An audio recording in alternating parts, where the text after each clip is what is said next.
When was the last time you made a hasty assumption that got you into hot water? Let's talk about it. It's time for Ditch Your Thinking Traps Week, Day 1.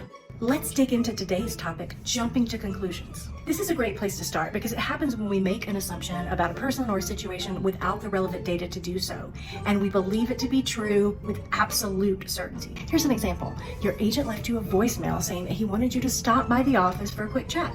Your brain slams into overdrive as you convince yourself that he's going to drop you as a client. You start immediately gathering instances to support this assumption, and you are on absolute fire. I thought I booked the gig and I didn't even get a call back. Oh God, he didn't even respond. I should have known then. Oh, what was I thinking? Okay, pump the brakes.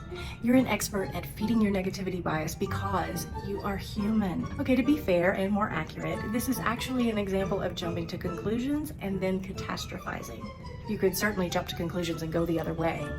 But catastrophizing? That's ridiculous. An actor would never catastrophize. I mean, I certainly never have. It's not like this exact scenario ever happened to me. Okay, it's time to take a deep breath and reassess. Ask yourself these 3 questions. What am I assuming? Do I know this to be true? Or am I just guessing and then cherry-picking data to fuel my worst fears? What do I need to make sure is true before I assume the worst? Listen, we all know how fickle this business is. You could be getting dropped as a client. Or your agent could have come up with a brilliant new strategy he wants to pursue to get you in front of the head of casting for HBO.